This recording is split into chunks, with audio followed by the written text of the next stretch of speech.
Well, a good win, and Tejada had been clearly sharper than that leading up. Didn't have it, couldn't make the adjustment. So it was important that Noah went out. That's you think about these things, but you usually don't think about it before you've thrown a strike. And for him to get the spike, the big right-handed hitter, had been tough. He'd been a tough out. He's a physical kid. He was on the ball to right center field. So to get that punch out and kind of hold that, I think they scored 2 runs. That could have gotten away from us a little bit. So it was good to see Noah. The more he's been out there, you've started to see a little bit of what we hope we can get, and I think he's finding it now. I thought Lauk threw the ball pretty well. We wanted to use certain guys as maybe to get out of a jam and then turn it over to some of the younger guys with cleaner opportunities to start innings if we could do it. Army, it was good to see him back out there again, and his outings will continue to lengthen. We were not going to let him throw much more than you saw today. That was it. And Lauk was okay. Saucer, the climbing fastball, showed signs of what we see. It just is hard to barrel, and he can throw in the top of the zone or he can get it down. It's just a tough fastball for people to figure out. The slider was better the longer he was out there. Abraham, good changeup to get the punch out, nice little slider. I think still those younger guys, they're just settling in to learn what this feels like and the adrenaline and handling all the things that happen when this is actually a real game and it counts. And they'll keep getting better, and they're going to have to help us. The offense, their starting pitcher had good stuff, but clearly didn't quite have it either. It was good to see Max start off the game with a base hit, and the at-bats. Whether the stuff is in the zone or not, you still have to have the discipline and the ability to take some tough pitches, and we did that, and we were able to kind of grab the momentum and the lead there in the first, and that continued the whole game. I was pleased with the at-bats. We had some good at-bats off the bench. There's guys that deserve to be playing, and it's hard, and I wish we could have separated a little more or made it feel that it was a little more out of reach earlier. We knew we were a little bit limited in the bullpen. We did not want to use Dorsey, so we kind of held serve with what was going on. And then the guys later in the game got in there, and Triple had a good at-bat, and Fisher had a good at-bat, and Duncan, good base running play, and Riley Jackson handled himself behind the plate. He's a very good blocker, and you saw it when Holtz was in there. So, we did what we needed to do today. It wasn't as clean as you would hope on the mound, but at the end of the day, we took care of the Sunday game. Seeing Tibbs do what he does so much, it's kind of like just expected at this point, but still pretty special. No, it's just elite bat skill, and that's the second Grand Slam, correct? Like those moments to have just the gamesmanship and let the game come to you a little bit and not try to do too much early in the count.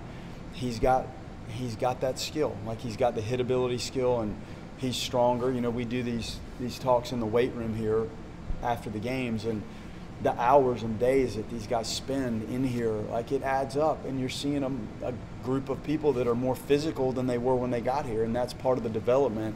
And you see it with him, and you see other guys on the team that can drive balls to all fields. But the Grand Slam was a moment that kind of kicked it in a little bit, and then the home run he had later was probably actually hit better, and clearly added to the lead. But I thought he played good in right field, and that just is another piece of his game. I think as he settled, we had to move him around so much last year that I think if we can settle with him out there, it just eases him a little bit and just lets him get more comfortable, and he's been on it this weekend. I think you'll have scored now in the first inning in 5 of the first 6 games. I know it's probably not a sustainable pace, but what can that do just for settling everyone in, getting that fast start? Well, our coaches put together video and scouting report and the data, so you have more going into the starting pitcher, clearly, because it's hard to watch video of the relievers as they come in. You're not going to do that. But Brad and Ty put together the correct information, so when you walk out there to have your first at-bat, you have a pretty good idea of what you're going to get. It may not be exact. Some of the video and the angles may not equate to what you see in-game, but it's pretty close. And you have a lot of data that we can grab now, so I think that's a tribute clearly to the guys that are involved in the game, but also I feel like they're prepared coming out of the locker room to go have those first at-bats. And if you're not, the chances of you having a consistent string of success early in the game probably diminishes. Drew Furrow had another multi-hit game. I think he's at 538 now batting average. What's it been like just watching that sophomore come in and just hit like the way he has? It's fun. We saw flashes of it in fall and preseason, but his at-bats in the games have been really good from both sides of the plate. I think he's handled some fastballs. I think he's also handled some decent secondary pitches. You guys may have more access to the in-game broadcast and where some of the pitches are, but he's handled a lot of different things from both sides of the plate. And he's athletic, and when he gets going, he can run. So that's been awesome, and it's great. And the length of the lineup, wherever we put he or Cantu or really anyone, there's some length in the lineup, and I think it's probably tough to be on the other side of that, navigating pitching to that group. 4 sacrificed flies today. I think it's been a pretty common theme with this team to make productive outs. Just how important are those productive outs to make an offense complete? Huge. The momentum grabs when you have a runner on third, less than 2 outs. You need to plate that. You can look at the situational stats at the end of the year. Really good teams do it at 70, 72% of the time. 75 is probably elite. But when you're not doing it at that clip, and those runs and those outs exchange, it's a momentum swing for the other team because it doesn't take a hit necessarily to score those runs. So you need to score them. We've done a pretty good job of that. And putting the ball in play with 2 strikes is a big key to that.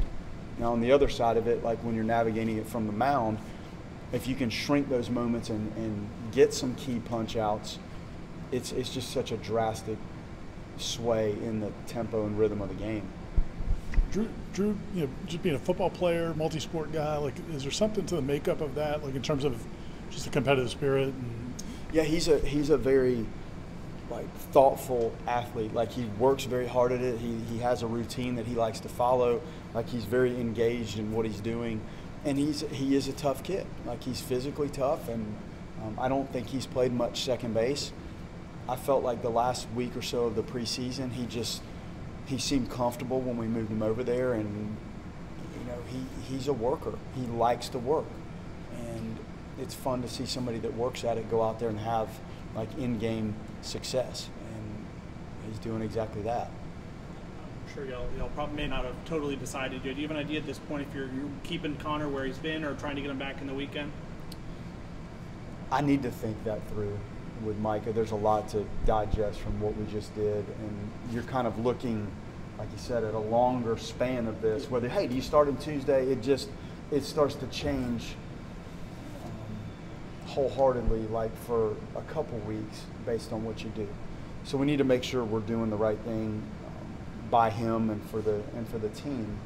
And it was nice not to have to use Dorsey today. There were moments where I thought that was lurking. He was available for an inning. So we do have those guys if needed Tuesday. I just have to sort out what I think is best for the longer picture here.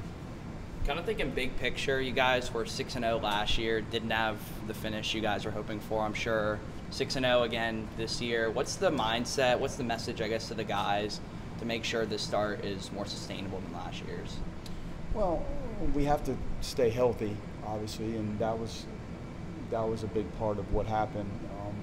And we hope Diamez is not out for a sustained period of time here. I think he's going to be okay.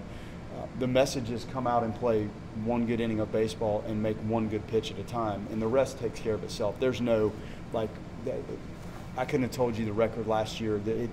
It's about the game and one pitch at a time and one inning at a time, and the scoreboard and the rest of it, it takes care of itself. It's just coming out today and playing good, hard-nosed, solid baseball, taking advantage of the opportunity. When we give you an opportunity, go take advantage of it, and you just have to roll through it like a machine, and the scoreboard will reflect how well you do that.